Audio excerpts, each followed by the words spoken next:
Live on a Tuesday edition of Cleveland Browns Daily. I am merely Bo. He is the great Z. And on this fine day, we have the privilege of broadcasting from Tap Sports Bar here at MGM Northfield Park. We'll be here until 5. Must be 21 or over to enter. You can stop by. Meet former Browns wide receiving great Reggie Langhorne. He's sitting right over there. He'll be here until 4. It's good to see you, buddy. How you living? Good to see you. I am living well. I'm so mad at myself because last night I said, going as we ended the show, I said, who in the world would bet on the Raiders? Because obviously they're going to get smoked.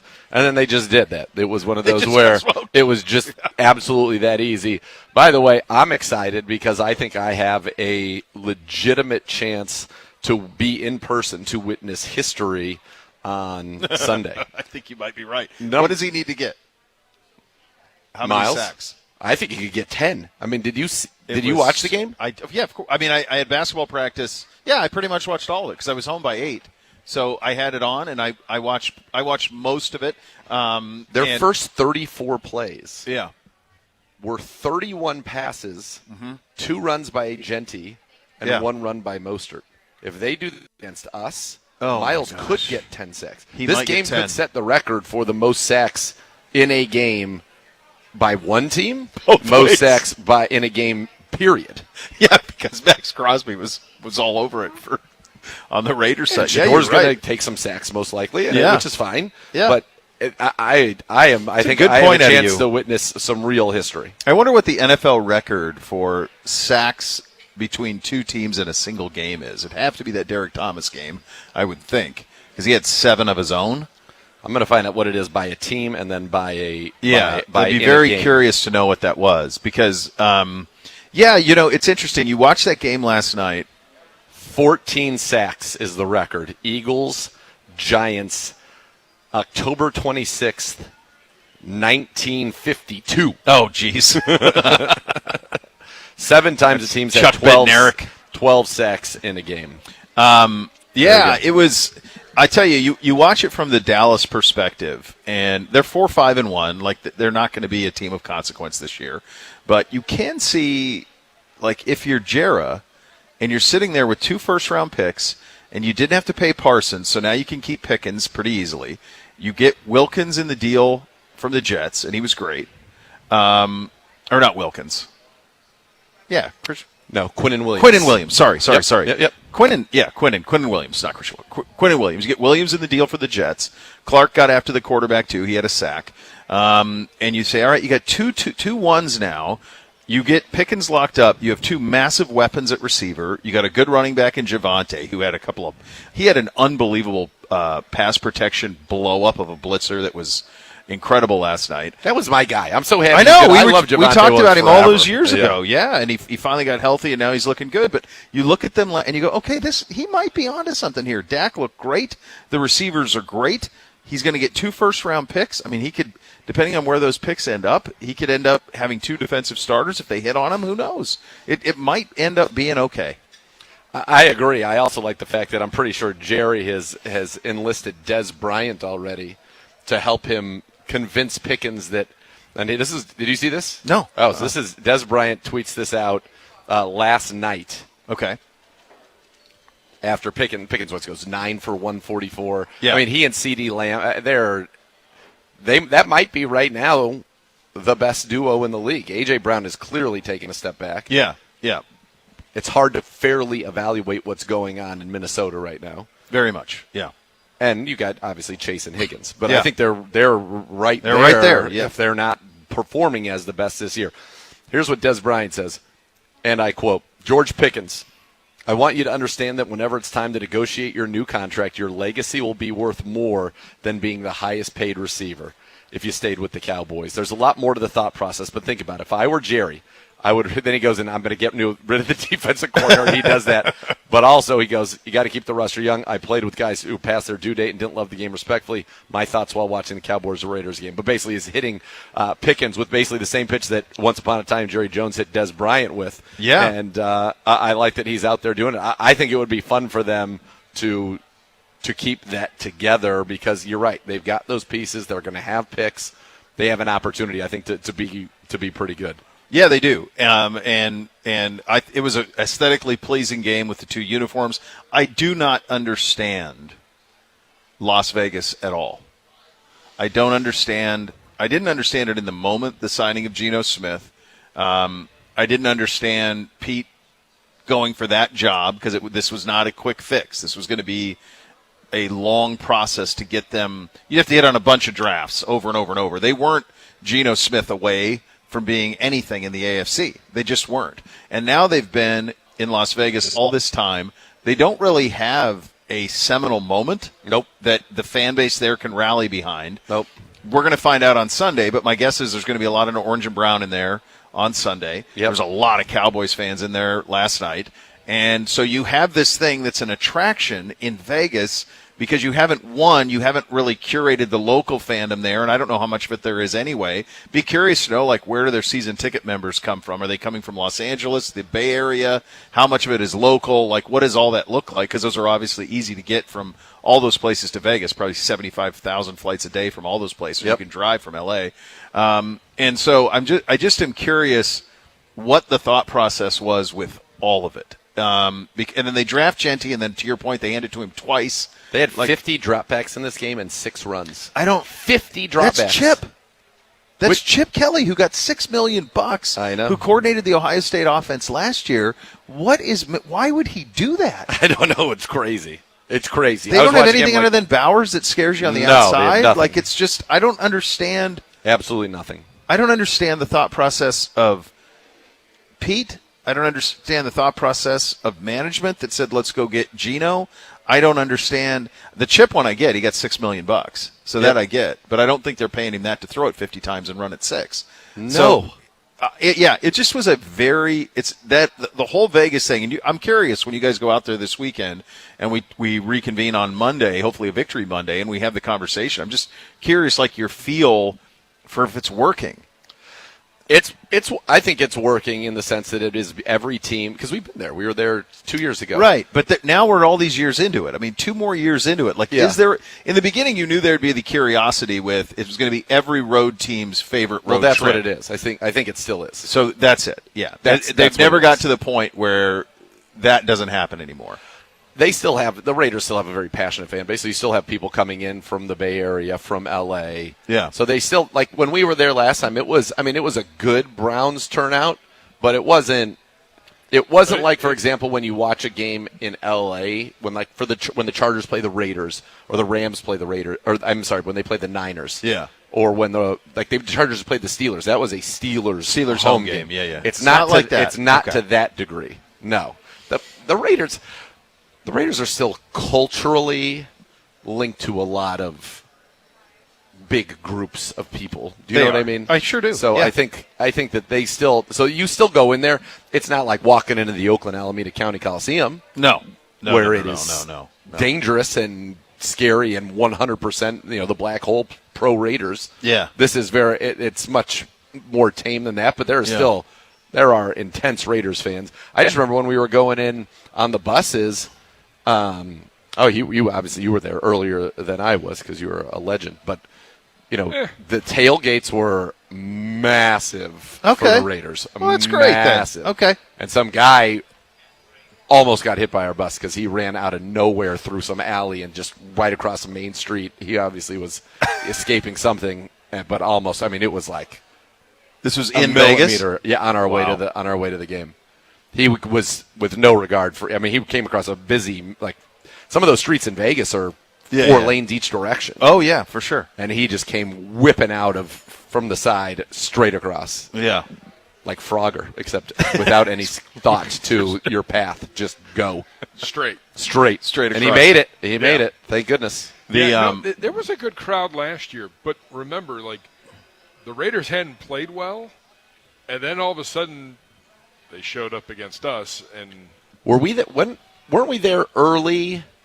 We were at the end of September. That was last year? Yeah, it was end of September. We went out on a Friday. Holy moly, it was last year. Yeah. That was last year, 2 years ago. That was a long touchdown pass to Amari. They got called back on a Nick Harris hold. We had a chance at the end of the game. It didn't work. Amari also had one that bounced off of his chest, basically, and got intercepted. Oh, yeah. That was kind of a big what-if game. Yeah. Yeah, it was It right was, after. yeah. Yeah, it was right after we had the Giants. Yep. And then we went out there and we thought we were going to get on a little run, and we did not. Yeah, that was last year. I thought it was last year. Yeah. But it also seems like a long time ago. Lots happened, brother. Yeah, we went out there for lot going on. 2 nights. Yep. Yeah, we got in Friday, and we didn't. That's right. That was last year. So we're going one night. So that'll be different. This is the first time in a while that we've gone west and done one night. I don't know why you would ever do more than that. I mean, what is it, a 3-hour flight? No, it's long. It's a little more than that. Is it 4? I mean, think like, I think It's longer 4.5. than that going, for sure. Okay. I mean, isn't LA 5? Yeah, 5 and a LA's half? 5.5 going. So it's probably 4. Yeah. Yeah, probably 4 Yeah. going. 4 But and a half, like, yeah. I mean, we had our meeting today. Like, we get to the hotel at 5:00, which is what you would do on the East Coast. Yeah. Yep. It's not any different. You know, No. it's 8:00 here, but it's Yeah. 5:00. What time do we get back? We get back by like 1 in the morning? Yeah. Yeah, something like that. 4 to 4.5 hours. It says. Yeah. Flight. Yeah. Siciliano, he's piping in on things. What is he doing right He's now? piping Doesn't right he have through a the segment? desert? Doesn't he have a time? He's got a No, time. that's He's- tomorrow. He's Oh. got, yeah. I mean, come on. He's laughing at. I couldn't remember. That seems. I just said. Think about what I just said. Deshaun Watson, Amari Cooper, Nick Harris. Well, when you said all those names, that's like the life comes at you fast. Yeah, that feels like. You know what I mean? What you Amari's said. out of the league. I Amari's know it. since Yeah, then I know played it. for Buffalo and then a little bit cup of coffee with the Raiders this year and said, "Nah, I'm good." Yeah, I'm out. Yeah, no, I don't know. Wow. So, I did watch. It's amazing. So, President George W. Bush was on Manningcast last night. Okay, the only reason I even watched the Manningcast is because I still have cable, and so I go to 1301, and that's where the ESPN is, and then 1302 is right below it, and I was reminded that it still exists, right? Yep. So I'm like, well, I don't care too much about who wins Totally. this game. Let me see what they're up to, right? Yep. So I flip it over. How did I not have any idea that W was going to do the Manningcast? He doesn't do publicity. No. He doesn't do press at all. Like, I haven't seen him anywhere in a long time. Yeah. A long, long time. I think the last time I saw him was in the Cowboys documentary.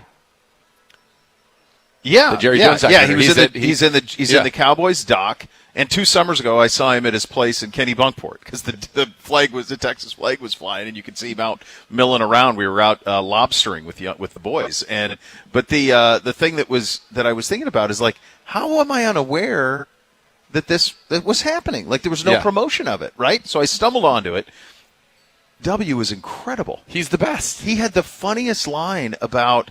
Peyton asked him, of course, one of those scripted questions that is so in the can, and he asked him a scripted question about if he knew he was going to be in public service, and W goes, well, if I did, I would have behaved a lot differently in college. Yeah, which I thought was it just was great. a hilarious Yeah. line. It was Obviously so didn't good. stop him. No, didn't. But it was just so it was interesting because it's the same thing with them, and I can't believe nobody at ESPN has given them notes on it, because when they just talk, it's great. Yes, But stop when they and they're like, worry about the "Oh." stupid cue cards, it just loses all. You Like, they both famously- know W so well. Just talk to him. Yeah, when they said, "Oh, you famously prepared for your speeches. How long did you prepare to be on the show?" He's like, 10 minutes. Right. Okay, what's the point of that? Well, What's the point and of the they're question? reading it Yeah, like this. yeah. Like, give me a Top Gun moment. You were a pilot. Right. Like, I mean, give me a little. Give Just me a little. talk something. Well, just to talk him. to him. Yeah, like, if you want to ask him, if you want to have a funny joke about like that, like, just ask him the joke. Why do you have to read a joke? Craziest thing you did in the White House. Yeah. They Like just, that you can talk about. yeah, there was, and he was He's gonna great. Play along. He was really good. He was, seems he like was good. the most fun. Yeah, yeah, it was Just a good time. That part was very, very strong.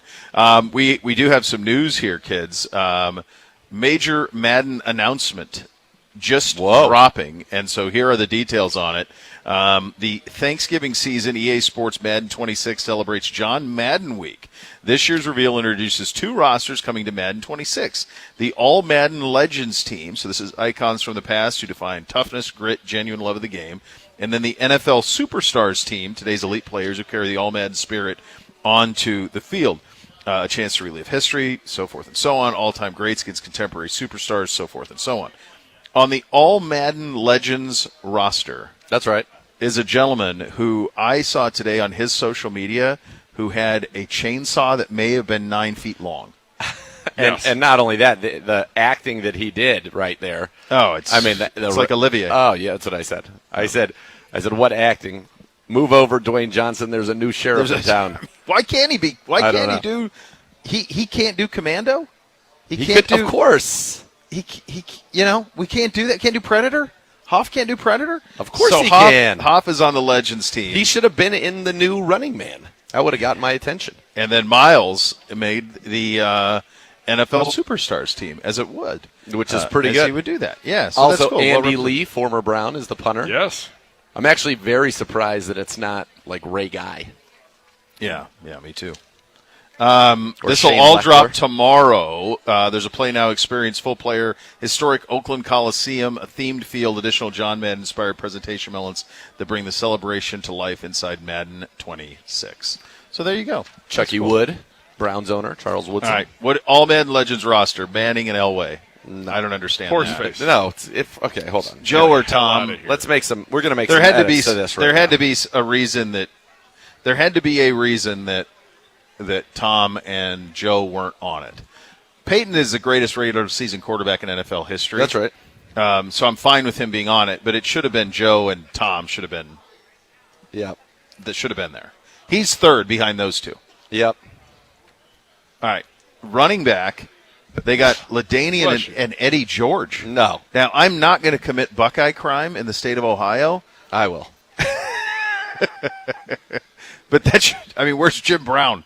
There had to be some rights. So some stuff, of it's right? right stuff. So I'm going to go with those who I know are always in the game and perfect. picked as all Madden legends. So this should have been Barry Sanders, Walter Payton. Yeah. And then you could have a Bo Jackson. You could have a Marshall Faulk. They do a lot of Marcus Allen in the game. They like that. LaDainian is fine. But Barry Sanders is always, when they do an all Madden, he is always. He's in the mix. Always. Mike Allstott is perfect. No notes there. If you wanted to add a second fullback, he would have Larry Zonka in there as well. Or sometimes they have the Nigerian Nightmare, Christian Okoye. He was sneaky right there with Bo on Super Tecmo. Oh, yeah. He's right there. Tecmo. He was right there on Super Tecmo. Barry Word. That's right. Christian Wide McCoy. receivers, Pretty. Jerry Rice, Randy Moss, T.O., Larry Fitzgerald. And he's been a Madden cover guy. That's fine with me. I don't have any problem with those four. Megatron, fine, but like Calvin. Probably. But Calvin I don't over mind those T.O. four. I think those four are all gold jackets. Yep. Tight ends, Tony Gonzalez, Gronk. I would add Gates. Yeah. Get him in there. Left tackle, no notes to Hoff. It's interesting. I knew Bruce Matthews would be on here. He loves a Bruce Matthews card in that game. Jason Kelsey making it here. Actually, that one surprises me a little bit. It's a little recency, which I'm fine with. Yeah. I like the Jason Kelsey one. They used to like Randall McDaniel's always in it. Always. He's at guard. Larry Allen's always in it. I'm trying to think who the center they usually have is. The guy from Kevin Mawai. Oh, from the Jets. From the Jets and the Titans. Yeah. He kind of was always one of the guys that was always in there. But Jason Kelsey, I think, is great. Yeah. He'll be all Ogden's great. Yep. Edges, I'm surprised how you got J.J. Watt, Howie Long, Reggie White. So they usually have Derek Thomas. Yep. They love a Jason Taylor. Love a Jason Taylor in this game. Those are all gold jackets. Though. Yep. Oh, yeah. I just think you can add. I'm adding. Aaron Donald in the fridge. Fridge, I knew would be on there, but They love him. This one, if you're going again on the game of a guy that's always in there, Mean Joe Green as a defensive tackle is always one of the Madden guys. Is a Deacon Jones ever in the mix? So he could have been, he could have been on edge. Yeah, exactly. That's a very good one. LT and Hendricks. Hendricks is always Raider, one of the great cards in the game. And he's a Raider, so that makes sense. Sayao Nitschke, that's fine. Derek Brooks is fine. Usually there's an Urlacher. No Singletary. There's a Sayao. There's a Singletary. Very good call. Yeah, Singletary. Lester Hayes. Lester Hayes is amazing. Dude. Lester Hayes. That's a great. That's a great one. Yeah. Woodson, Chucky Wood, Sean Taylor, Dawkins, Atwater. Those are always in it. Yep. Summerall's amazing. Andy Lee. I'm surprised. Summerall, the kicker. Andy Lee, the punter. I'm surprised it's not either Ray Guy or Leckler. Yeah. Leckler also a Raider. Yeah. And then Devin Hester. Yeah, for sure, Devin Hester. Look at Bake making the Superstars quarterback list with Allen, Jackson, and Mahomes. They must have decided this after September. Where's Joe Burrow? Let's go over superstars in a few minutes because we Stafford. have Zastudil. We got risk yeah. versus reward. So there you go. All right, so we will continue to have a little bit of fun with that. We've got one thought because it is a Tuesday edition of the program. I should tell you the Junior Browns backers presented by University Hospitals, Rainbows, Babies, and Children in association with Cardinal Credit Union is the Cleveland Browns official kid club ages 4 to 12. Sign up for the premium package by November 30th to score an invite to the Chomps Chill Zone event. Guarantee your kit arrival by the holidays to be entered to win a signed Myles Garrett jersey plus a 2026 premium membership. Visit juniorbrownsbackers.com and join today. Risk Reward with our buddy Dave Zastudil. Coming up next, we are broadcasting live at the Tap Sports Bar here, MGM Northfield Park until 5. Reggie Langhorne will be here until 4. He will join us in about 20 minutes from now. You're listening to Cleveland Browns Daily on 850 ESPN Cleveland. Browns fans, get excited for game day at the Browns VIP Tailgate. Brought to you by BullseyeEventGroup.com. The Browns VIP Tailgate starts 3 hours prior to kickoff before every home game. It's right next to Huntington Bank Field inside the Great Lakes Science Center. This tailgate is all ages and features a premium by Food Network chefs Aaron May and Rocco Whalen and a premium open bar for 3 hours. Start Browns games right. Get your VIP tailgate tickets today at BullseyeEventGroup.com. Hey Browns fans, it's Luke Whippler. Rehabbing through an ankle injury last season, I saw firsthand how vital it is to have expert support that helps you bounce back stronger. At University Hospital's Drzezinski Sports Medicine Institute, athletes at every level get pro-level care, from imaging and therapy to performance training. And if you get hurt, University Hospital's orthopedic injury clinics let you walk in, get checked out fast, and start your recovery plan right away. UH will help you get back to the game you love because nobody likes sitting on the sidelines. Browns fans, Minutemen and your Cleveland Browns are teaming up to support local businesses. Each month, one local business will be recognized and featured across the Browns' digital and media platforms, providing them exposure and a boost to their brand. With 40,000 entrepreneurs right here in Cleveland, Minutemen is committed to creating opportunities for local businesses on Ohio's biggest stage. Nominate a local business today at browns.com/community/local business platform. Minutemen, a proud partner of the Cleveland Browns. Come on, everyone knows red is the way to go. Have you ever heard anyone say go red? Welcome to Cleveland. You'll learn fast, especially with Cardinal. Thanks, guys. We're all on the same team, helping parents build smart money habits for their kids. With the Little Brownies debit card, kids learn how to spend wisely and parents stay in control with real-time supervision. Chores like walking the dog turn into real rewards. Little Brownies Youth Savings Debit Card. Now that's what we call a win-win. We can agree on that. Rivalries fade, financial smarts last forever. Cardinal Credit Union, people helping people. Where my dog's at? Get on the Ballybet app. Place your bets on your phone and you can win real cash. Boost your game day with promos, parlays, and props. Increase your odds and cash out on top. Touchdown! This one's for the dog pound. Brownies, 40 years straight of always repping the Browns. We got enough bets to whet your appetite. It's the Ballybet Sportsbook. More bark, more bite. Must be 21 plus and present in Ohio. See site for full terms and conditions. Gambling problem? Call 1-800-589-9966. Ballybet Sportsbook, an official sports betting partner of the Cleveland Browns. Download it. Another meeting. Another hour in a chair built like a medieval torture device. Time to upgrade. Dream Seat makes custom branded furniture that looks good, feels better, and earns you actual compliments in meetings. Get your logo, the Cleveland Browns logo, or both on real high-quality seating your clients and backside will appreciate. Dream Seat, turning this could have been an email into when's the next... Come back here.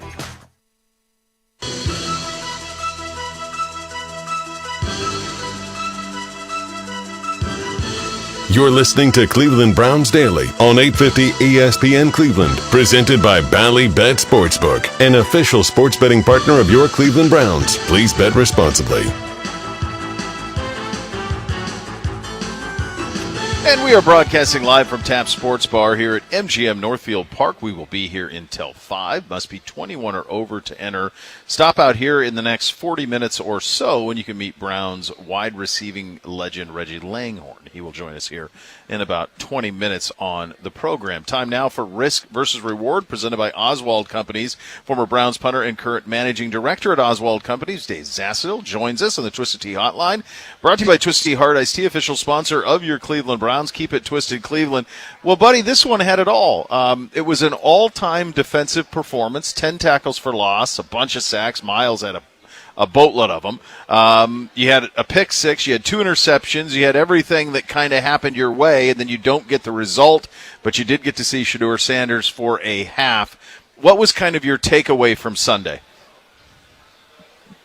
Yeah, I totally agree with you. The defense was just spectacular. To have that many sacks, force 3 turnovers, really limit Lamar Jackson. I mean, his stats were amazing when you actually look at it. I mean, I think he only had 10 yards of rushing, 2 interceptions. I mean, the defense did their job. I thought special teams, for the most part, was fine. It's just frustrating just because we're still not getting any offensive, jump start from the offense to really get some momentum and keep the defense on the sideline to get them some rest. So, I mean, it's pretty obvious. Defense had a wonderful, awesome game.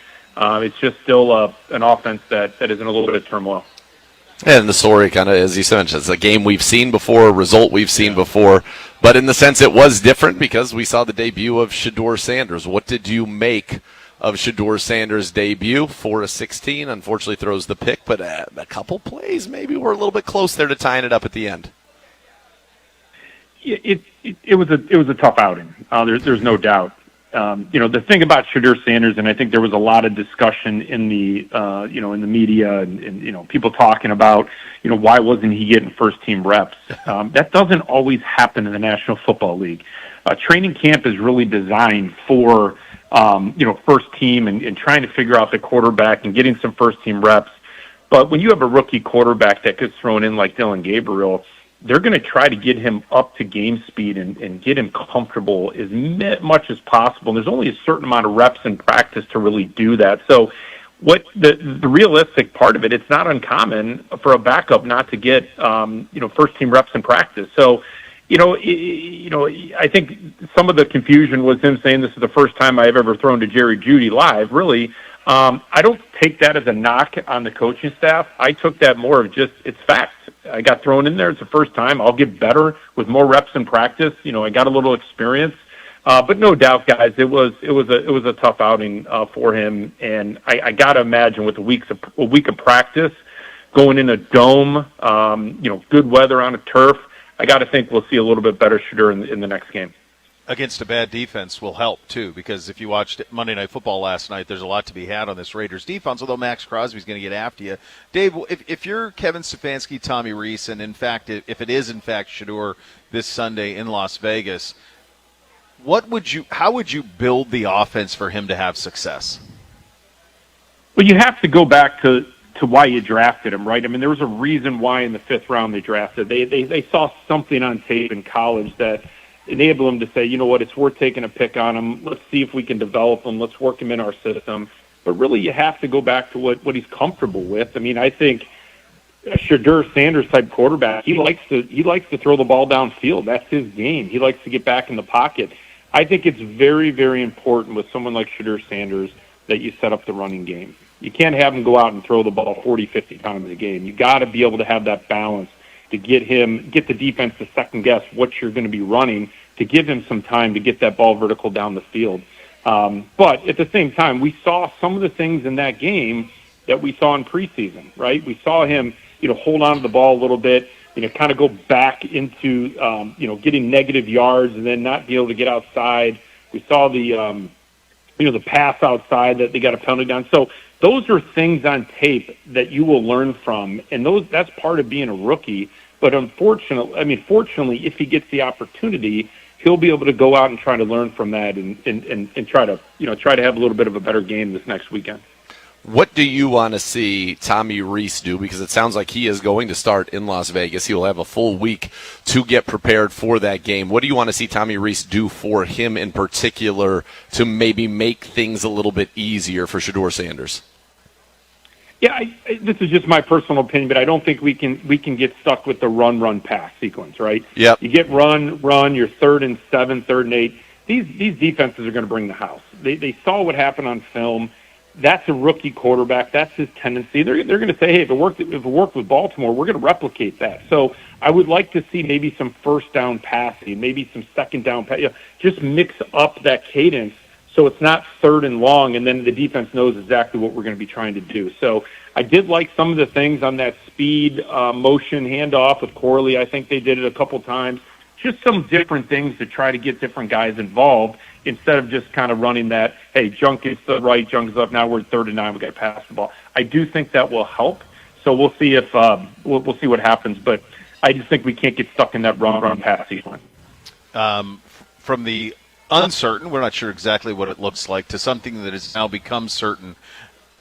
Dave, what is it for you, someone who played in this league and knows how hard it is, to see somebody like Myles Garrett dominate the way that he has the last really for the last several years, but this stretch he's on right now is really an all-time heater. He has now 22 tackles for loss on the season. He led the league with 22 last year. He's got 15 sacks, buddy. We got 7 games left. I know. Yeah. It's something else. We're witnessing history. I saw some comparisons online with him and what Lawrence Taylor did, in many sacks in a season. So he's in that elite category. And when you look at guys like Myles Garrett, they talk about in the media and they talk about him having discussions with ownership about being a better leader, right? All he can do now is lead that defense and say, hey, guys, we can only control what we can control. Let's keep setting this standard, this example, so teams are afraid, they come out and they know they got a problem running and throwing the ball against us. Over time, the goal is for the offense to start clicking, get some comfort. The problem with that, guys, is you now have left tackles that are injured again. And this is going back all the way to the Flacco-Houston playoff game where we had issues and injuries. And when you have injuries on the offensive line, it only adds to some of these problems. So your goal as a defense and as a leader to say, guys, it doesn't matter what we have to do. We get paid money to be a professional. Yeah. This is our job. We got to go outside and do that every single Sunday because that's what we're paid to do. Did it bring a smile to your face to see Corey Bojorquez hit one of those high spinners up into the winds, the swirling winds at Huntington Bank Field that led to a turnover and points for the Cleveland Browns? It's funny you bring that up. I had breakfast today with longtime former special teams coach Kevin Spencer of the Steelers, and then he coached me in the Cardinals. He lives in Westlake, and him and I were having some coffee this morning, and we were just talking about special teams and talking about the impact punters can have. So when you see that, and I remember days like that, and all you care about is helping the team. As a punter, you only got 5, 6, maybe 7 punts a game. If you can pin them deep, flip field position, cause a turnover, you're just happy for the team because you did something small to help us possibly get points or turn something into a safety. And so I always celebrate on that because, we never want our names to get mentioned. We want, it's like a long snapper. If nobody knows the long snapper, the punter, it means you're usually doing your job. Dave, on the one that we actually challenged it was called a touchback. Can you explain how you make a ball do what Corey made a ball do on that? And honestly, if our guy doesn't touch it, it feels like it's just going to roll dead at like the half-yard line. How does that happen? And then how sick are you if you're Corey because you did it as perfectly as you can do it, and unfortunately it's just players, they want to get it down, and I don't know what they're worried about, but they are. It's just instinctually to go get it, and it ended up being a touchback. Yeah, the thing about punting is you do something over and over, and it's just muscle memory, right? Like you get on the 40 to the 45 to the 50, you hit that punt that 70 to 80% of the times it's going to do what you hope it can do. Now, sometimes you just get unbelievable lucky rolls and the ball bounces. The turf could be soft because of the rain, whatever, and it just runs across the sideline. You hope it goes out of bounds so nobody touches it, but it's a frustrating position to be in, mostly for the special teams coach. Yeah, for the punter, but those guys, there is as few times that they're going to make that play. There's countless times where they're downing the ball and making great plays for you. So. You're a team, you're a special teams unit. You go over, pat them on the back. It's a learning lesson. But, man, is it frustrating to see that when you watch the NFL of guys getting overly aggressive when it's clear the ball is not going to go in the end zone, but they want to down it. And it's like a push in the back on a punt return. If you see his back, why are you pushing him in the back? So it's just learning lessons. It might be a young guy, it might be an inexperienced guy, and unfortunately it's a lesson learned. because that has a chance to flip the game. I mean, I know it's inside the 20 yards, but half-yard it's inside the half-yard line. Changes what they're going to do on offense, changes everything you're going to do on defense. And, yeah, that reminded me of, sometimes you see a bunt where it's rolling and they know they're hoping it's going to go out of bounds, but they know it's going to stay in. Or you see one where it hits the grass and the dirt meet and that pushes it out, and you let it go out of bounds, and then you touch it right there. We did not need to touch that ball. No. Donovan McMillan did such a good job getting down there, getting it back in. Yeah, that was a frustrating one, and he's excited. If he catches it cleanly, by the way, it would have been fine. He fell on, he bobbled it, and then the toe hit on the line there. As this team goes forward, you got to get out of this rut, right? And you have an opportunity. Now, we were supposed to go to New York and beat the Jets, and we did not for a variety of reasons we talked about last week. It feels like, after watching that Raiders team last night, knowing they're on a short week, heck, if they want to drop back that many times, 50 times against us, we might have 20 sacks. Doesn't this feel like this is one that you have to have just for the culture, just for keep everybody rowing in the same direction here as you kind of play out the season? For sure. And the biggest thing, Nathan, is we got to prove that we can play at a high level on the road. That's one thing that I think over time we show that at home with the crowd and all that, we play at a certain level. If we can prove that, we can go on the road and have that same mindset and perform well. Yeah, anything's possible. But if you look at the Baltimore Ravens game, special teams had an impact. Defense had a huge impact, but the offense really obviously didn't do much. Well, against a good team like Baltimore that's on a roll and has playoff aspirations and a all-pro quarterback, that's still a tough game to overcome. Even 2 out of 3 fastest play well. You play against a team like Las Vegas, if you get that same type of defensive performance, you get the same type of special teams performance, and the offense can just, focus on a 50-50 balanced attack, take time off the clock. Those are the teams you can beat, right? And that's kind of our mentality is just, let's just do our job. Let's improve. Let's not turn the ball over. And it's not rocket science. But against teams like Las Vegas, that's the mindset we have to have. But I think the biggest thing is we have to prove that we can go do it on the road. All right, time for the risk versus reward play of the game. It's brought to you by Oswald, the official risk advisors of your Cleveland Browns. Unfortunately, probably the riskiest play that had the biggest reward was done by Baltimore, my friend, and it involved a tight end. Yeah, I emailed Gibbs on this one. I said, Jason, I want it to be the Browns, but I said I can't help it. Objectively, that Mark Andrews play call was a brilliant play call. It just was. I sat there and said, hey, with the defense the way it's playing, we might get a stop here, and then boom, he reverses out. Nobody saw it coming. You got to tip your hat. I mean, that was just an awesome play call, and it definitely was a risky call, but man, that was a big reward, no doubt about it. When you watched it happen live, what was your reaction? Because I was stupefied. Yeah.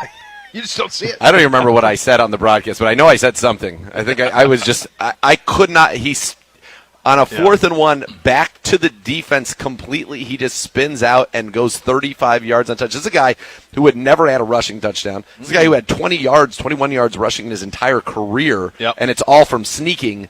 And I could not believe it. And I know Todd Monken was quite pleased with himself after that one.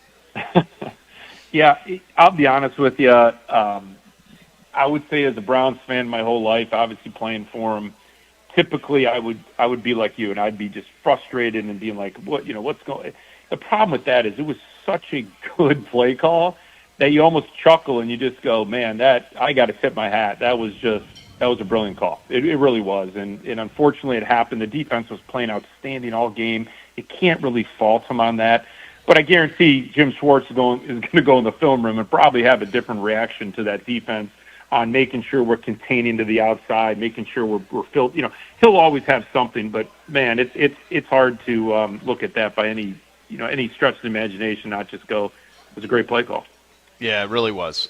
Great talking to you, buddy. Happy Thanksgiving to you and the family next week. You'll be back with us in December. So thank you so much for your time, pal, and we'll talk again soon. Thanks, guys. Happy Thanksgiving to you guys, too. Thanks for having me on. All right, there you go. That's Risk versus Reward presented by the Oswald Companies. That was the current managing director at Oswald Companies, our good buddy Dave Zastudil on that. Current TV analyst and former Browns great Reggie Langhorne will join us coming up next. You'll listen to Cleveland Browns Daily on 850 ESPN Cleveland.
Big with Howard Hanna, official real estate partner of your Cleveland Browns, is Northeast Ohio's #1 real estate provider, dedicated to helping you make the best move. Visit howardhanna.com/GoBrowns to explore your winning options today. Broadcasting live out at Tap Sports Bar, MGM Northfield Park, and joined now here on the stage by wide receiver great Reggie Langhorne. He joins us. Reggie, it's good to see you, man. Yep. Good to be here. Thanks, guys, for inviting me out. Hey, man, when you think of your group, and it's all so magical, it was a pretty crazy last week with all the stuff that happened to your quarterback, and he gets the great news on Sunday, going into pre-op on Monday, and gets the liver transplant, and he posted a video this afternoon. It's unbelievable, but Reggie, I mean, it seemed like it was pretty dang dire last week, and a bit of a Browns miracle happened here. Yeah, I've been with BK for 40 years. We were rookies together, and I've been around him a lot this summer, and I've watched him go through a lot of pain and a lot of stuff that has been stunting his health wise. All the internal bleeding. But our group stays pretty firm. All those guys that we played with back in the mid '80s. There's a text line with all the linemen and a bunch of us on there that keep in contact with BK. And we still have so much respect for him. And the fact that he was able to get the liver, and now we hope it all matches and things go well and he gets better. But he was small, and it was sad to see him have to go through all that. But, in life, when you get sixes in front of your age, things happen, baby. Yeah, they do. Things happen. Yeah, well, it's certainly great. He texted with me at, I think it was 2:49 in the morning. And I was, it said it looks like everything went well. And he's like, I feel great. You matter. Just a complete total Bernie text. So that's good, and hopefully that keeps going. When you look at this team and you think about the teams that you were a part of and how hard it has been of late. Now, we have gone to the playoffs twice in the last 5 years, but that for whatever reason, feels far away from where we are right now. Right. You are down there every Sunday.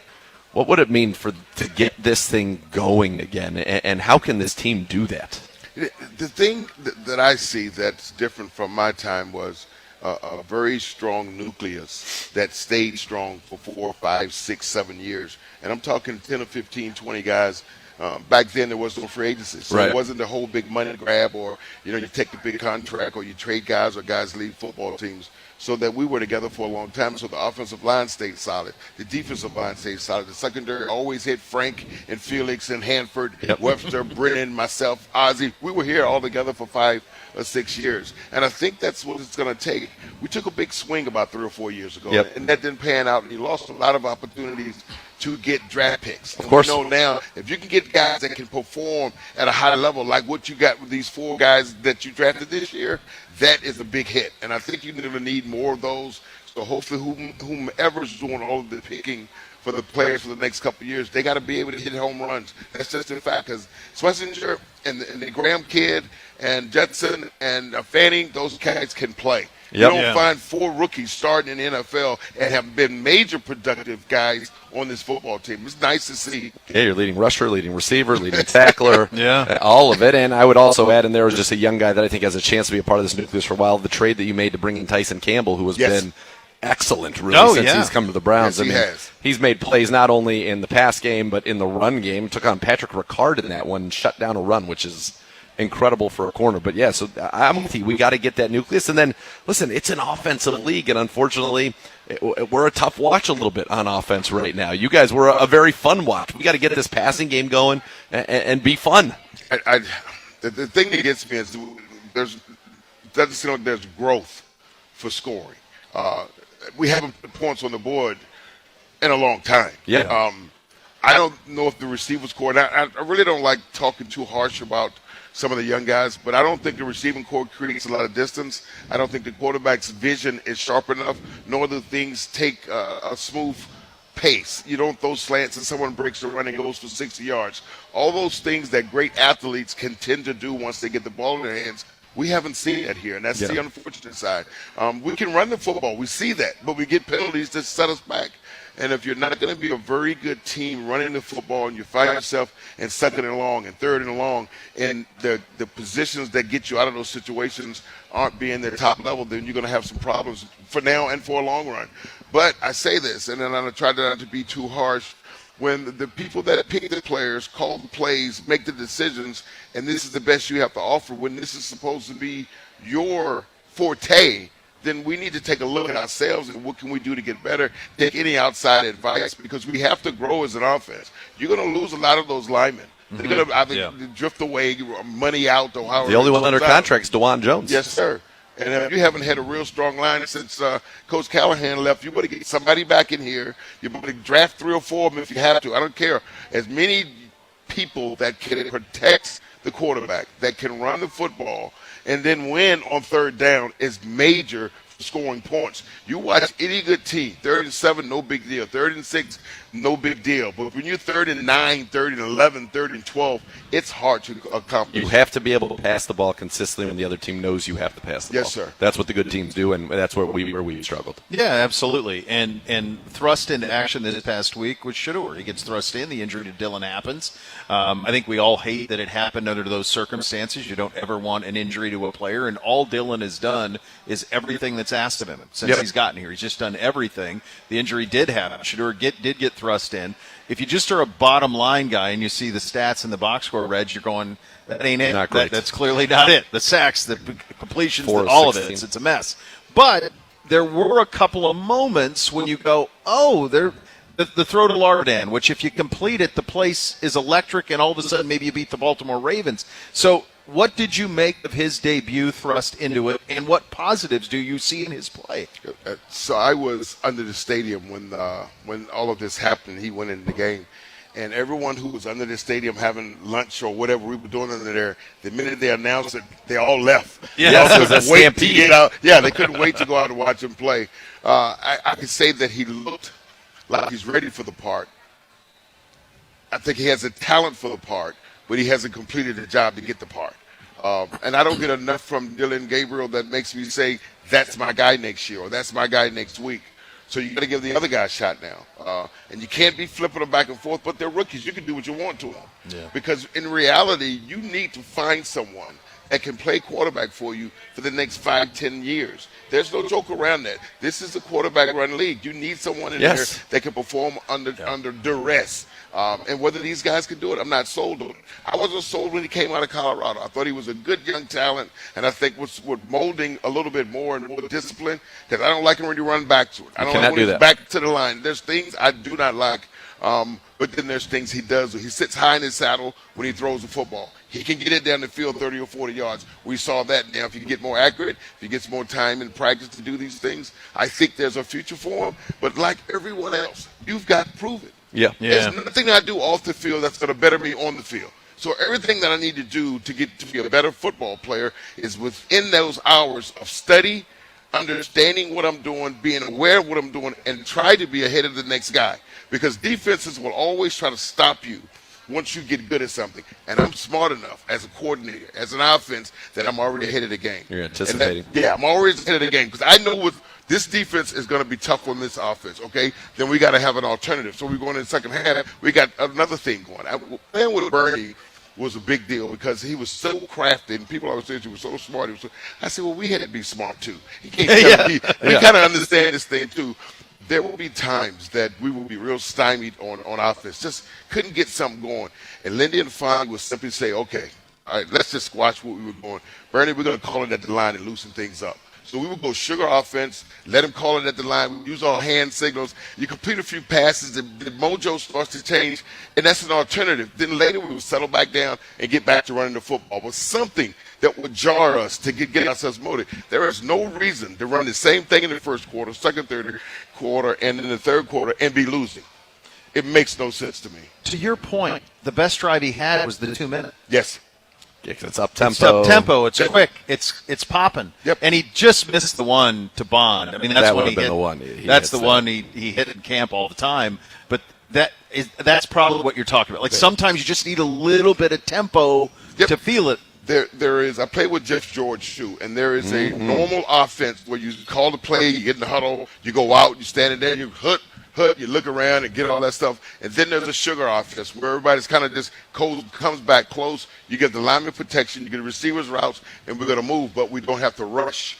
And then there's a hurry-up offense. Yeah. I have no problem with sugar. I just like it to put pressure on the defense. If we're not that good, we got to find some angle Yeah. And maybe not every series, just a little change up. You know, if you go 3 and out, that's fine. But at least give them something to think about when you don't have the receiver talent.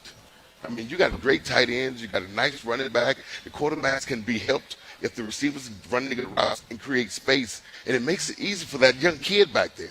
I mean, you got to look at like Jerry Jeudy. Hey, I'm 21 years old, man. I need some help, old dog, because he's supposed to be the leader. Yeah. You know, and I like to see Njoku get some more attempts. Yeah. Because I think he's a flat-out athlete. He needs more attempts. We're going to talk for a second about the Browns, but you mentioned he played with Jeff George. How would you rate his arm and his ability to throw a football? Jeff could throw it anywhere at any time, all day long. Yeah, he sling that thing. He's one of the only guys that I saw as a quarterback that when he catches the ball, whether it's under center or if you caught it in the shotgun, he'd flip it. Yeah. And then he put his finger on the yes. Which is insane. Yes. I feel like I have like decent sized hands. That's I don't even understand how he did that. It throws everything on the dart. Like BK throws it like this. Not a big moon ball, but just through the lip. Jeff now is coming to you now. Yeah. And then Metcalf and I, we talk about this because Met played with Jeff. Oh, yeah. Atlanta was quite productive with him. Yes, he was. So we both had a chance to play with him. Like, he's something else. He's one of those guys like, did you go get open? I ain't looking at nobody but you. That's what he did. I love it. All right, you mentioned we have to be anticipatory, right? After what we saw with Shador, they're going to blitz him. We need to have a plan for the blitz. And I think it's so important not only to be ready for those third downs where they do bring the house, but one of the things that I think we've really struggled with it, really we haven't talked a lot about, is we have not been a good first down team. And the best way to stay out of third and long is to get first downs on first down or get it to second and short, and now you have everything in the playbook. You can hit some of those play actions. You can go for that. But when we get into, and I think we've done it at times, run, pass, it's been very difficult for us. I learned this from another thing from Lindy and Fonte. He used to call it pitch and catch. And Brian Brennan was a masterful. Ozzie Newsome was masterful at it. It's no more than getting 5 or 6 yards, turning your body, catching the ball, creating 2nd and 5, 2nd and 4. So therefore, it puts a lot of pressure on the defense, and I think we have the ability to do that. There's got to be at some point where we got to enforce our power on someone else and not be so caught up in that being dictated to what we do. It's like we never come out with that energy that looks like I know where I'm going, and you can't stop it, and they go about their business. It just seems like we're just hoping something pops. We're hoping something works. There's no real direction. There's no I'm moving forward, and I'm going now. Think about when you were just talking, you ran through when you were playing. So you had you and Webster and Brian and Ozzie. And just think about the stress that those guys, you together, would put on a defense. And I think this is a weapons league. And we were singing from the mountaintops, weapons, weapons, weapons in this draft. Now, you did get Quinshon, you got Harold Fannin, but I think when you look around the league at the offenses that are consistently productive, they have wide receivers that scare defenses because, number one, that can take a safety that's in the box, out of the box, and it creates space. When you have somebody who goes vertical, you're widening the field and you're lengthening the field, and we're playing in the red zone at all times, it feels like. You're going to face a defense that last night you watched George Pickens go off. Yes. Right. And CD, right. And he didn't see. I don't even think CD had one of his better games. That was like 5 for 60 and a touchdown. Right. No big deal. And then Pickens just seemed to look like he was a whole different player. That means if we can't take advantage of this, I'm waiting on Isaiah Bond to show me something.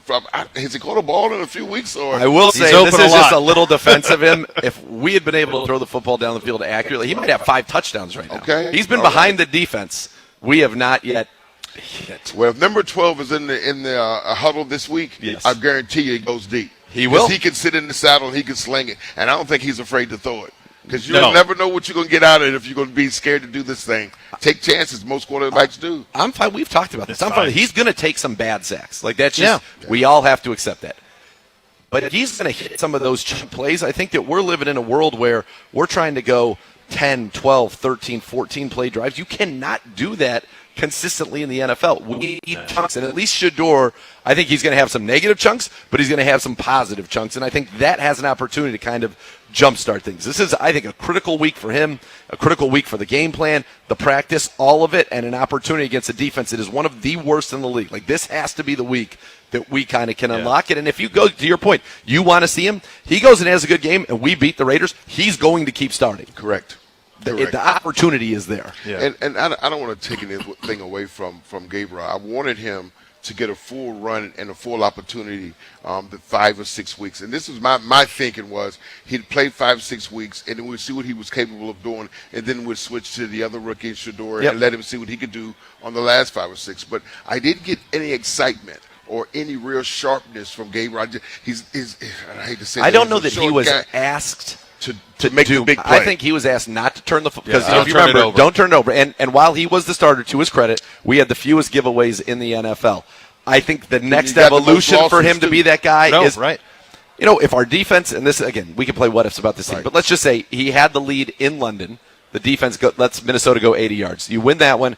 Special teams gives up 14 against Jets. Let's say you win that one. He's 3-2 as a starter through 5. Then you're saying, okay, this actually did work. He wasn't losing games, but the evolution, obviously, to be the answer to the question that we all want to have answered is somebody that you have to you have to be able to win games for the team, and that's what we haven't seen from him. I think Shedeur is going to be a little bit more. He might lose you some games. He's going to win you some games until he can refine this. You know, kind of like Jameis was. I don't think it's going to be necessarily to that degree. Let's not go that far. But that was. But at least that was fun football, it was right? Fun. The game in Denver, we did not win that game, which stunk. But I could sit down and rewatch that game 100 times. You know, we throw 400 yards, 4 touchdowns. Yeah. He happens to throw a couple touchdowns to them, unfortunately, but that's it. He needed to be delivered from pick sixes. But at least if we can make some of those chunk plays, I think it just gives us a chance. Our defense is good enough that if we can just score 21, 22 points a game, we're going to be in every single game. We just haven't been able to do that consistently. We've been over 20 points once all year, and that was the Miami game. We've been over 17 points just twice. Yeah, that's it. How can the young guys even feel like they're leading the team when they're being held back? I mean, young people are going to make mistakes, and your defense is good enough to overcome them because they're overcoming 3 and outs, playing safe. Sure. So at some point, if you put me out here on this field, then you owe me the respect for my due diligence to perform. I cannot perform with chains on. Sure. Maybe it's good in some situations, and you remind me not to throw it away not to throw interceptions. But as an athlete, you got to, like Seabiscuit, turn him loose. Let him. At some point, right? You have to. And see what it is. You're listening to ESPN Cleveland, 850 WKNR, Good Karma Brand station. Reggie Langhorne with us. One before we let you leave. He said this before, and anytime we have somebody from your era, I think I'm always curious your guys' perspective of it. Grew up in the Bay Area, and he's made this comment that you guys are more beloved here than the 80s Niners are in San Francisco. What does this town and this fan base mean to you guys? What has it meant to your life? I still live here. Yeah. I mean, that says it all right there, and there's quite a few of us. A lot of us come from small towns, and when I retired, I went back to my hometown, and I realized that I had outgrown my hometown. Now, I plan on retiring and going back there because I have grandchildren now. Yeah. But this city has loved us, and we had a good core of guys that really loved the city. I remember Dino Lucarelli putting us out in this community, and Art Modell made it a big thing for us to go to schools or hospitals every Tuesday that we were off. That's what we did. There were no cameras. We just had a list of places, and they would say, you go here, you go there, and then you fell in love with the city. I remember walking into the stadium at Gate A. There was no valet to go under. We shook hands with babies and kissed mamas on our way in, and I'll still to this day be somewhere in an autograph session, and some lady in her 30s will come up to me and show me a picture and say, that's my mom and that's me, and that was the baby. So it's kind of amazing. My gosh. Yeah, the stories. Kids came to my house for trick or treat.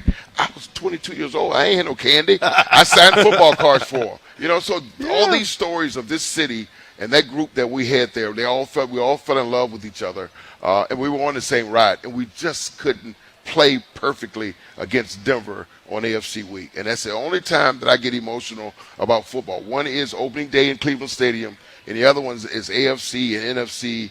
The final week of because I know how close we were. Yeah. You know, and now I'm a 62-year-old man, and I sit back and I go, God, we were right there. They say if you don't get it when you get it, it's gone. And it is. That's it. Yeah. You're beloved, man. Thank you. And the really city has been enjoyed great. this. Thank you, guys. And this has been very much interesting and fun to sit and chit-chat. And I hope that one of these young men can lead this team and give them a new idea or just a new vision of winning some football games because the city deserves it. They're going to show up. They showed up at 1-31, bro. I mean, I love Cleveland. Yes. We love you, buddy. Okay, thank you guys so much for having me. Great having you. Reggie Langhorne joining us. I think the next level That's all you need. We're broadcasting live at Tap Sports Bar, MGM Northfield Park. You're listening to Cleveland Browns Daily on 850 ESPN Cleveland.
and Elk Series, Sawyer Series injuries, call 1-800-ELK-OHIO for a free case review. Elk and Elk is a proud partner of your Cleveland Browns, broadcasting live at Tap Sports Bar, MGM Northfield Park. Time now to head to the Podium, presented by Vivid Seats. Vivid Seats, purchase your official fan experience package today for the ultimate game day. Here is linebacker Devin Bush. Hey, Devin, just in terms of film and stuff, if you guys have had a chance to rewatch the Mark Andrews touchdown and after some time to digest it, just what happened on that play as you guys are obviously like expecting the sneak and they go with a different option. Yeah, we were expecting sneak. They got in the sneak formation and they had a good counter off of it. Fake toss to Lamar, QB keeper, and it was a good call. What's just important for you guys as a defense right now as the offense, continues to struggle to put points on the board, like in order to keep the team together and everything? Yeah, we just got to keep playing hard. We just got to keep setting ourselves up and putting ourselves in the best situation to win. And as long as we keep doing that, we can't be down on ourselves. Hey, Devin, just wondering, I've heard sort of behind the scenes that when Shedeur runs the scout team for you guys, that he's been doing some really nice things and making some good progress in practice. And just wondering, is that, can you just share with us a little bit about, what you've seen from him and how he's developed and come along over the past, how many ever weeks? Yeah, he's been giving us good looks, depending on, who we're going against that week. He gives us a chance. He challenges our coverages a lot. It's been times where he's played a couple zone reads, giving us good looks on that. So I think he's just taking that progression and treating it like game reps. And I think he's doing a real good job getting us ready for the week and as well, so getting himself ready. And based on what you've seen, does that give you confidence that once he's got a full week of practice, I don't know if he's going to start this week, but if he gets a full week of practice and if he goes in there, based on what you've seen in some of those practices, are you pretty confident that he's going to perform pretty well going forward? Yeah, I got confidence in him. Hey, Devin, after the game yesterday, Miles was talking about you, and he said you're having a resurgence and you look more comfortable, and he thinks you're putting it all together. Do you agree with that, and how would just you assess your season? Yeah, man. I mean, we still got 7 games to go, so I think it's still pretty early, but I'm just going out there. I'm just having fun with it. I love the guys I play with, and I love coming to work every day, and going throughout the weeks. With this team, obviously we would want a better record. We want things to be different, but football is all about having fun and being part of a team. So I'm enjoying it. And then you guys were so good against Henry in week 2. And I know yesterday most of it was the long run, but what did they do? Did they do anything different schematically that allowed him to get a little bit of a head of steam on some of those runs? Yeah, I mean, they do what they always do. I mean, they run off tackle, they run in between the tackles, and they just keep feeding you different, same runs, just different looks. Devin, you just kind of touched on the defense just needing to kind of do your thing and keep making plays out there while the offense figures things out. But for you guys, it feels like the margin of error is so small when the offense isn't putting up points. Is that something you've had to navigate, of wanting to make the plays and wanting to hold the fort down while the offense figures it out, but also not trying to do too much and maybe make mistakes as you're trying to do a little too much? I know that's been kind of a point that you guys have emphasized, of not doing too much. Yeah, I think that's the biggest thing about that is knowing what our challenges are, knowing what we're trying to overcome, and being able to settle in those moments, and having confidence in our scheme, in our players, and our coaches as well, and just going out there executing. And you mentioned some of the good things that you've seen from Myles Garrett, and it's not a surprise anymore. But what have you seen from the guys next to him and Mason Graham and Malik Collins, and how they're able to impact the defensive line and then let that trickle back into the linebackers in the secondary? Yeah, compliments to everybody. It starts up front. It always has and always will be, no matter what type of system or what type of level of football you playing. And those guys compliment him well, and he compliments them well. And I think as you see, as each week goes on, it's harder and harder to deal with just Miles itself when you got Malik rushing like that. You got Mason coming from the 3 tech to 2-eye. You even got Shelby Harris making noise, batting balls down. You got Isaiah and Alex when they get their chance to throw their best fastball. So I think our front works well together. Yeah, Devin, what's it like watching Miles do what he's doing right now? He's got 10 sacks in his last 3 games, 15 on the season. fourth guy in NFL history with, multiple games with 4 or more sacks in a season, right? It just seems like every week he's adding another milestone to what's going to be a Hall of Fame resume. So just as his teammate, what's it like being around and playing with a guy like that week in or week out? Yeah, it's great. Who doesn't want to play with a guy like that? I mean, he's going to show up Sundays. He's going to come out there and give it his best. It gives you confidence to go out there and give it your best because, you got him right next to you. I think it's our job at this point to get him to where he needs to be at to keep that resume where it's at. And then just for you guys as a defense, you've played really well this season. Obviously, the offense is trying to find its footing. A lot of times with teams at this point in the season, when you get into mid-November, there'd be some griping and finger pointing and division and things like that. We've not seen that from you guys. What has allowed you as a team to kind of keep that together, and especially on the defensive side of the ball, be patient and understanding while the offense might be going through some growing pains? Yeah, we all know our situation.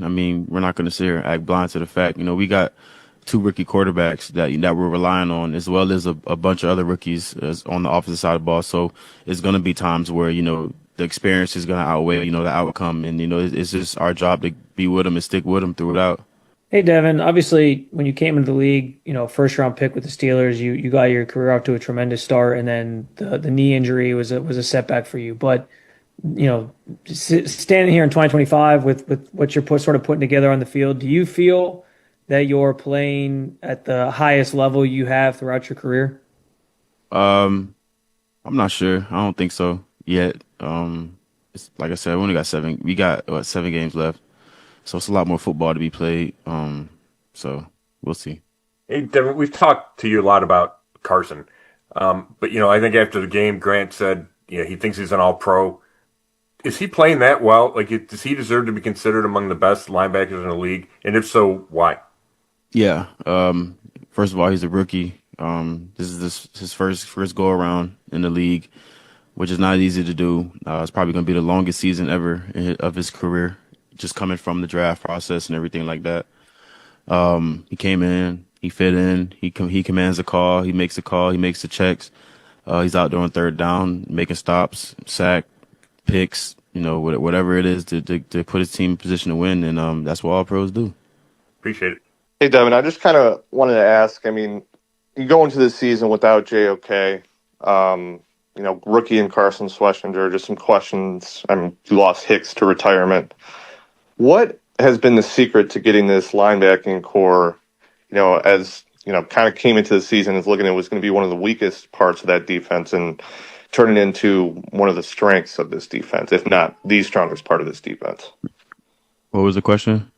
Just how have you guys, navigated through this season in terms of the injury to JOK and turning into, kind of one of the strengths of this defense, that linebacking core?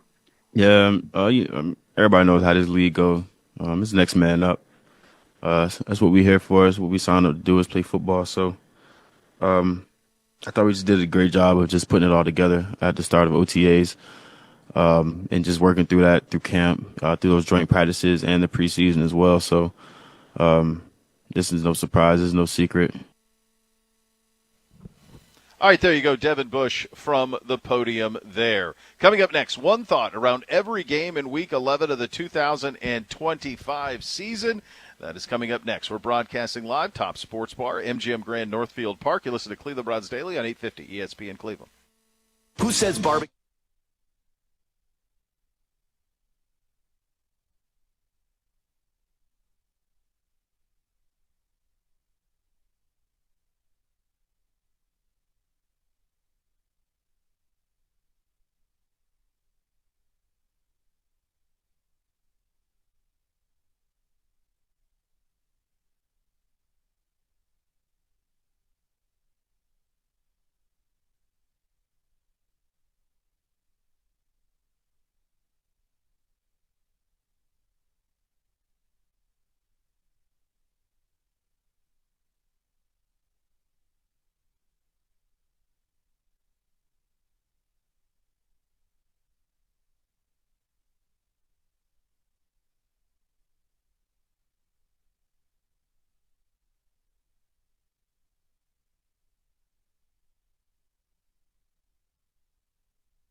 Rumpke Recycling and Resource Center, one-of-a-kind facility in Ohio that can process 250,000 tons of material annually from over 50 Ohio counties. Learn more about how you can help keep our communities clean and green by visiting Rumpke.com. You listen to Cleveland Browns Daily, broadcasting live, Tap Sports Bar, MGM Grand, Northfield Park. Time for one thought around every game in Week 11. Hello, Gibby. Hi, how are you? Oh, we're doing real well. There you go. There you go. It's Tuesday. That's right. You have that. You've assessed that correctly. It's a Tuesday. It's the first Friday Eve. Well, That's right. Boy, wait till next week. Next week's a big Tuesday, Wednesday. Did a little workout last night in advance of next Wednesday night. Get ready. Just get the muscles. Is at the bar. Just do some training. Got to get a few things in. Get those. The wife's like, we're going to meet up with everybody? I'm like, yeah, they called. We got to get some practice in. It's coming. Come on now.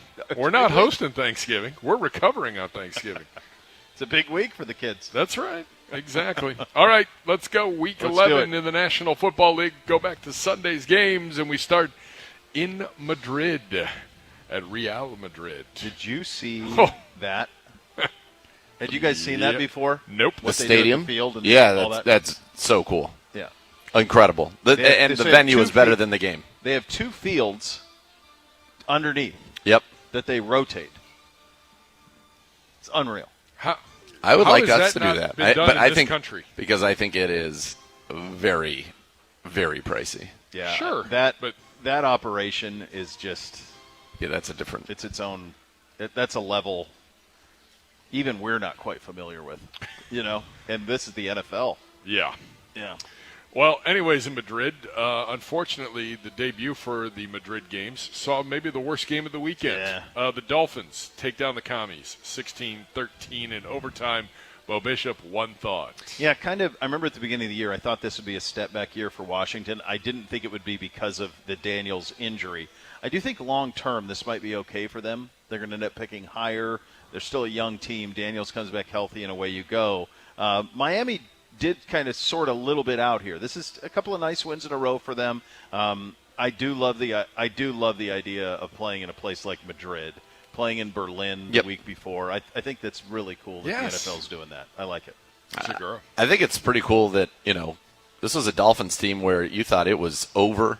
Yeah, McDaniel was gone, and they've kind of rallied and responded. And Devon Achane is one of the great weapons in the NFL right now.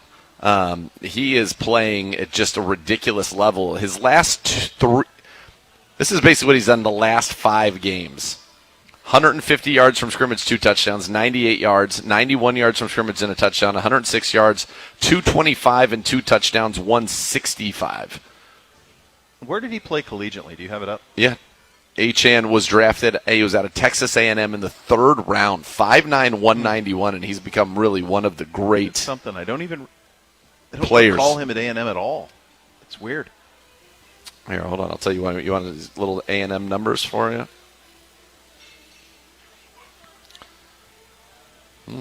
Maybe. Oh, that's basketball. I'll get there in a second. Go ahead. All right. Carry on. Early games in the 1 o'clock window. Carolina 30. The Gutless Falcons 27 in overtime. Michael Penix Jr. Potentially his 4th season-ending injury if you count college and the pros. Zagura. All right, so tie the bow on Achane. As a sophomore, he ran for 910 yards, averaged 7 yards a carry, 9 touchdowns, 24 catches, 261, and a touchdown. As a junior, ran for 1,102 yards, 5.6 yards a carry, 36 catches, 196, 5.4 yards a catch. I mean, he has been...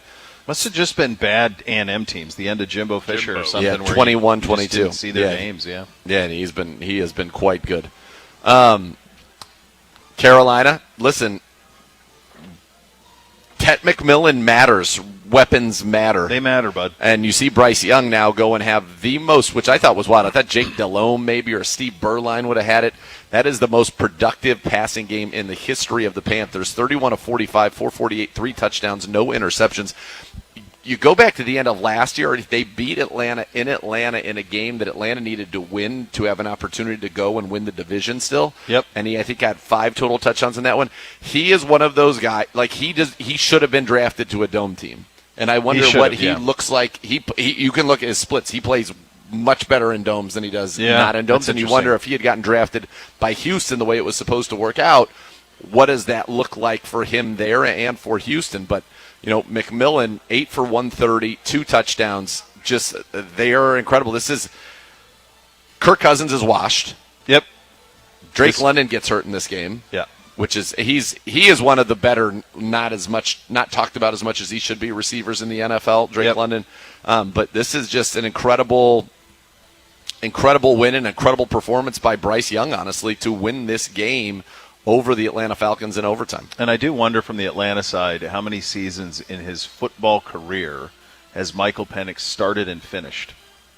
Because it is catastrophic injury. He had him at Indiana. I mean, he's had him now. I mean, it's just he's very injury prone. He was an old quarterback when they drafted him. On the Carolina side, this might be the best football team in the history of football. They may never lose again. Boy, are you really? I mean, you were I don't know. Trying you tell me if the '85 Bears can beat this team. I don't know if they could slow them down. I think this is the best team that's ever been assembled. Reverse. Can you imagine? Some people said that this was a bad team. Some people said this is a bad football team. Yeah. They're 6-5, brother. Yep. They're a half game out of first. Now that's their only path. They're probably not going to get there any other way. But if they're only a half game out of Tampa Bay. Tampa Bay's lost 2 in a row. Tampa Bay's struggling. Yeah. Next, speaking of Tampa Bay, they lose. They've lost 2 in a row. Their lead down to 1 game on Carolina. Buffalo. I guess they got right, but it looked that way for a while. Yeah. Bills handled the Buccaneers 44-32. Bo Bishop. This was an easy one to predict in that you could see Buffalo is not the team that played in Miami, and you knew that they would get back home and get right. It was a get-right game for the Bills, absolutely. They almost hang half 100 on this Buccaneers defense. Tampa Bay's really injured, but Bake's come off a lot. Yes. He's not playing as well as he was in September. So he's kind of reverted back to kind of what he's been. And Buffalo's going to be a team of consequence. Of the teams that we expected to be there at the end in the AFC, they're the ones who look most capable right now. It feels like the league has kind of caught up a little bit with what they were doing as a passing offense. And I know Mike Evans has been hurt. That's true. But, Ibuka, even just the last few games, they were still putting up bigger numbers. Yeah. He's gone 228, 152, 273, 173 over his last 4. At the beginning of the year, he was throwing for, more yardage, and he had a stretch where, 289, 379, all of that. So it's an interesting thing that's kind of happened a little bit to that passing game over kind of the last few. He's still playing solid. They still put up a lot of points. They ran it really well, which was very surprising to see in this one. The Buffalo Bills defense is not great. Josh Allen, by the way, I hope Manti Te'o thought this was a good enough performance.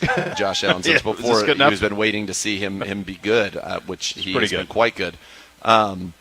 This is, I think, kind of Josh Allen makes them dangerous, but this is not as complete a team as they have had in recent years. I don't think this is as good of a Bills team as they've had in recent years. No. I don't know what the heck is going on with Bucky Irving. Yeah, I mean, but the fact that they never put him on IR, his last game. And the Tucker kid had 100 for them. September 28th. Yeah, I don't know. Yeah, it's weird. That's very strange. Yeah. Next, speaking of strange, yet gross and very bad. In the armpit of America, Jacksonville handles Los Angeles and the Chargers 35-6. Zagura, one thought on a strange day in Jacksonville. The NFL is a strange place. This is the second time I think the Chargers had to go to Florida in 3 weeks. They went to Miami, remember, and they played a tough game there. Maybe that's just a tough trip for that team. Justin Herbert got knocked out of it in what was on a hit that was one of the greatest. I mean, in the WWE, that would have been one of the greatest spears you've ever seen. I mean, literally lifted him off of his feet. It was nuts. He gets knocked out of that game. This is just an incredible egg from them. They laid an egg. It's stunning, and the Jags somehow are 6-4. Yeah, and no Brian Thomas, no Travis Hunter, and they're getting a lot out of Etienne, but somehow this isn't good for us because we own that pick. It's not even to just beat the Chargers; they bombed them, and that's the thing that was hard to wrap your head around. I thought that the Chargers were past that, and I guess they ran it down their throats. I know it, and I know they had a lot of injuries up front. I get it, but so does San Francisco. Find a way to go be competitive in those games. There's a new leader up top the NFC North. It is the Chicago Bears. The Bears take down the Vikings 19-17. Bo Bishop, one thought from you on this one. Well, I did have I think I had Chicago in the playoffs at the beginning of the year, and I thought that they would get going a little bit. I think the other side of it is what is interesting, though, because it's early in his career, but it's rough for J.J. McCarthy. Thing or not a thing, It's the Vikings are rough. in the QB market this offseason. No, probably not yet. I mean, it's his first year. I mean, God almighty, they had Darnold in the building. And I know why. I mean, you just think if they would have flipped it, if Kwesi would have flipped it and put McCarthy on the market and traded him. And he would have gotten a lot, I think, back because Yes. a lot of people liked him. And not to say that JJ's not going to work it out, but so far it's been really rough for him.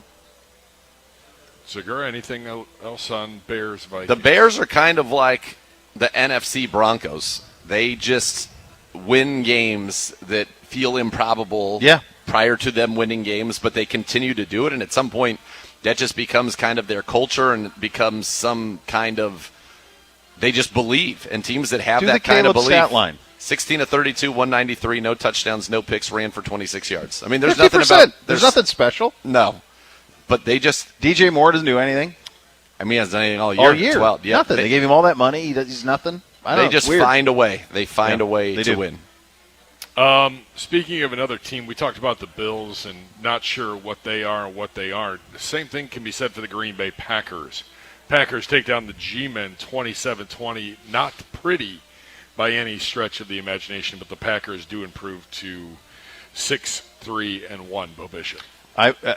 Packers are going to be fine. I want to ask you this. Did you see the wrestling last night or Monday night? Yeah, it was Monday night. It was last night. Okay, the Scadaboo stuff. Yeah. All right, so let me ask you this. Okay. Because you know how that business works. Obviously, they were going to do something with him. He got shoved pretty hard. He's got a boot on. Do you think the Giants, that was communicated with the Giants? Do you think that went further than Scadaboo thought it was going to go? If you're the Giants, do you make a call and say, dude, what are you doing? Yes, I think to all of it. I think all of it is true. So Scadaboo is at Raw. He does get involved in a little bit of an altercation. He does get pushed in what was going on, and this is what Scadaboo said, because he took a lot of criticism for this. Yeah. He said, hey, honestly, if you don't like that I'm having a good time while dealing with a tough time, just go ahead and unfollow and casually move on. I'm not able to play football and have the fun I've been having my whole life, so I'm doing things outside the box to try to find stuff to keep me happy. Enjoy the rest of y'all's week, and don't talk about me if you're not going to say anything nice. Oh, well, that'll go well. I'm sure that's going to be well received. But I was the first thing, and I saw it, and I was like, so yes, he 100% knew what was going to happen. 100%. You know, when you're in the heat of the moment in there, anything could happen. Like I went through what I went through, in my foray out there. You know what's going to happen, but oh yeah, you're going to whip me into the guardrail. Okay, but until you get actually whipped into the guardrail and people's adrenaline is there, so there's a little more on it, and you hit the guardrail, like you know what it is, and right. But yeah, so I thought it was a little risky, given that he had a broken ankle that he could have lost his, but he's fine, obviously. I think he should have told them that he was going to do that. Now, had he gotten hurt there, that would have caused problems and probably voided some things in his contract. Yeah. But I'm sure they knew he was going to be there. I'm sure those tickets were, because he was a couple of Giants. Yeah. Yeah, those tickets are gotten through their contact with the WWE. So, yeah, I think the Giants were aware he was there. And they were probably aware that there was going to be a confrontation, but I don't know that. Again, in those moments, it's like it is real. Yeah.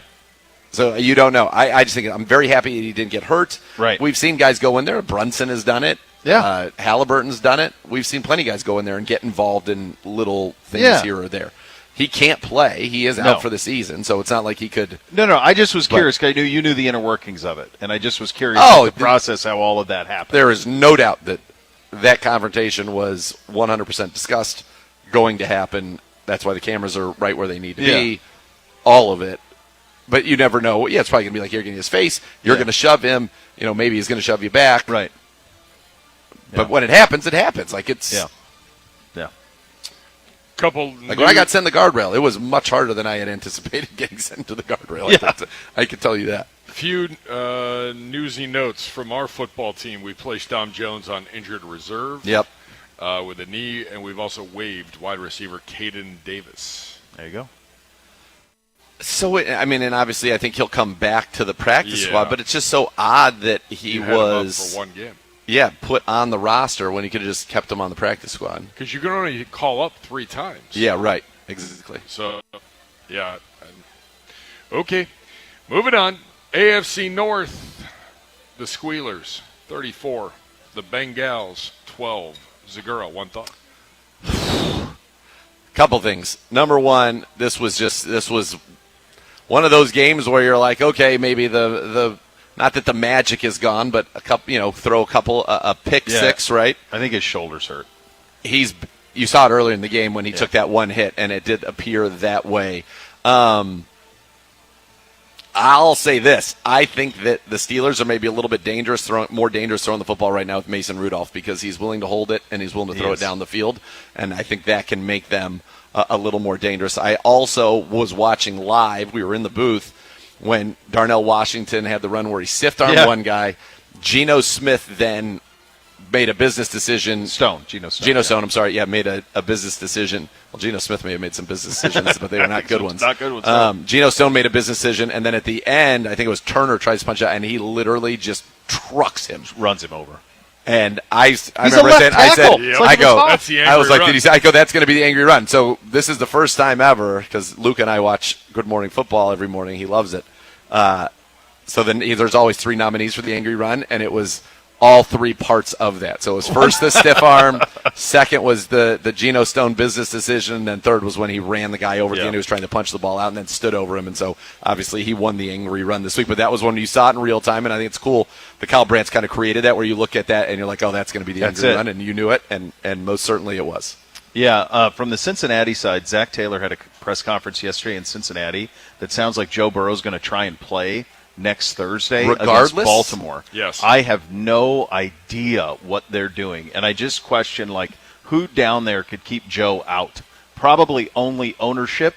Maybe that's it. But look, he's a professional football player. I get it, but at the same time, this will be his 6th NFL season. He's had 3 healthy seasons and 3 seasons that have ended because of injury prematurely. Holy smokes. Punt on this thing. Punt on it. Also, Jamar Chase is appealing this spit thing, saying that if he was trying to spit on him, he would have spit on his face, not on his jersey. Dude, there's 200 cameras. What are we doing? It's a loogie. I mean, what are we hawks doing? A loogie at him. Yeah, of course. The one thing I'll say for the Burrow thing is he is a football player. He wants to play, and it's always a risk whenever he does play. I just think, I don't know. If he's ready and he wants to go. But they would be better off with the pick. They would be. They're could done. say that. It's done now. They blew it. You blew it, boy. He has shown the ability. Why didn't they trade Hendrickson? I have no idea. He's shown the ability, by the way, to come back from shortened seasons and be very good. So it's not like he needs to work. For example, he didn't finish the 23 season. Now, this would be the shortest season of all. He's always played at least 10 games a season. So maybe he says, look, I don't want to have a whole year away from playing football. You can't help but I feel like this, that his career minus, he's missed a lot of games. It just feels like Dan Marino. Yeah. He gets to the Super Bowl early, loses it, and then never gets back. Two no, great receivers. I don't know. This is the reality. He has to, as soon as he is truly able, get out of there. Yeah. And I think he probably understands that. Yeah. He's 29. He'll be 29 next month. He's going to be good till he's 40. If he can stay upright. I don't know about that. He's got to stay upright. Yes, but the way I'm just saying that style, what makes him a good quarterback will translate for another decade. The cerebral he arm, needs to go ahead and get out of that situation. I'm not even going to ask you for one thought on Texans-Titans. It was a gross game. It was. The Texans won. Could go ahead and lose that game if they're going to play that poorly. Yep, exactly. Late window, 49ers take down the Cardinals 41-22. Jacoby Brissett, 47 completions. Jeez, in the really? losing effort. An NFL record. Yeah, he threw for 452 yards. And they scored 22 and lost by 3 scores. He threw 2 picks. And by the way, they had 10 points through 3 quarters. They got 2 touchdowns late. This was a game that was so lost. So our game was late, and then you had Rams, Seahawks late, and you had the Chiefs and the Broncos late. So this was never even on red zone. I mean, this game was played in a closet. Yeah, Brock Purdy's back. efficient, 19 of 26, 200 yards, 3 touchdowns, no picks. Kittle scored twice. McCaffrey scored 3 touchdowns in this game. Pedro still think he's washed? He still thinks, he's just not the same as he once was.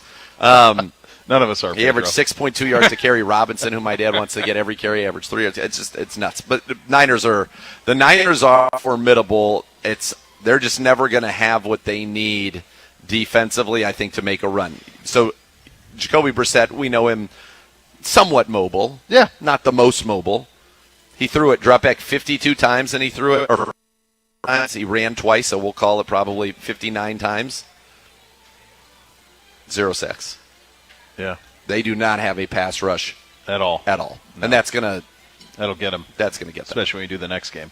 Next, real quick, Ram it 21, Seahawks 19, Bo Bishop. Both these teams can win the Super Bowl.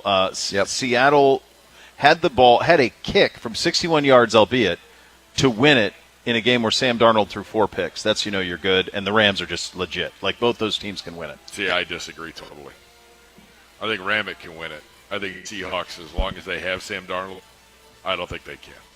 That's fair. I mean, he's got to prove He's got to prove it. He's got to prove it. But show me, Stu. Man, they're good. They are very good. Next, the Broncos 22, Kansas City 19. You know what was the craziest thing about this one? Did you see Bo Nix postgame?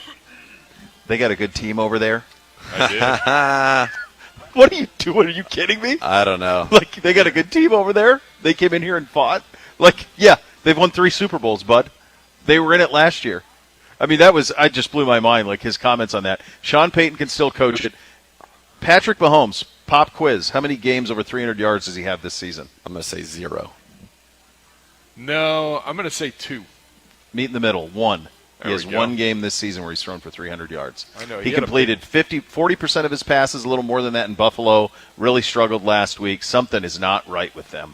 I got to ask you guys a question. So Tyquan Thornton, when Xavier Worthy and Rashee Rice were hurt, played a little bit for them. Mm-hmm. He had his first catch in this game that he's had in a long time. In fact, he's only had 2 catches since week 5. Those 2 catches have gone for 100 yards. He's averaging for them, he has 15 catches for 372 yards. He's averaging 24.8 yards per catch. Like, that's your guy to do the things. Let him play. I don't know. Yeah, I don't know what the deal is. They keep trotting out Juju Smith-Schuster, I don't know, who can't move. Like, so if you had that guy, Rice Worthy, out there, Kelsey is the tight end, and you're 11 personnel, like, that guy can clearly run and make big plays. Right. Yeah, that's all you wanted. That's all you want. But they don't play him. They don't. Yeah. Something's not right with the pass game there. In our final minute here, Sunday Night Foosball, the Eagles take down the Lions 16-9. Does the road still go through Philly in the NFC?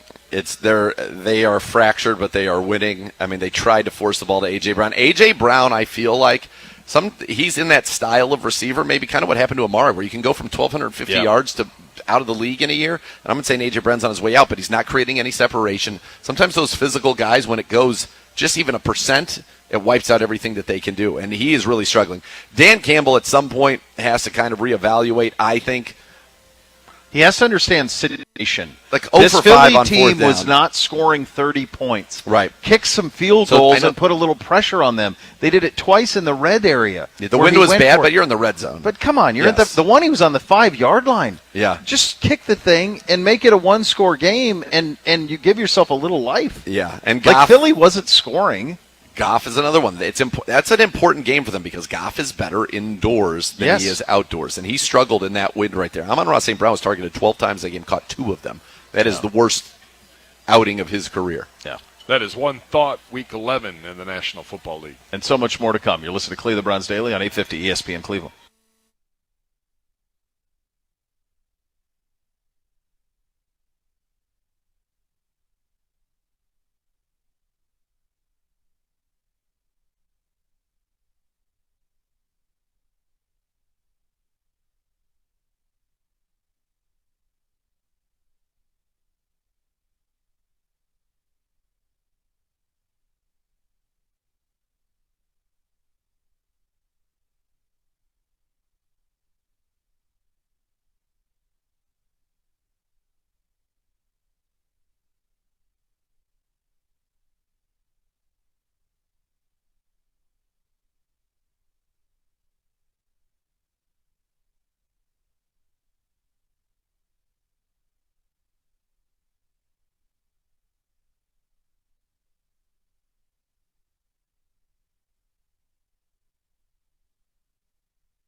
ESPN Cleveland, presented by Bally Bet Sportsbook, an official sports betting partner of your Cleveland Browns. Please bet responsibly.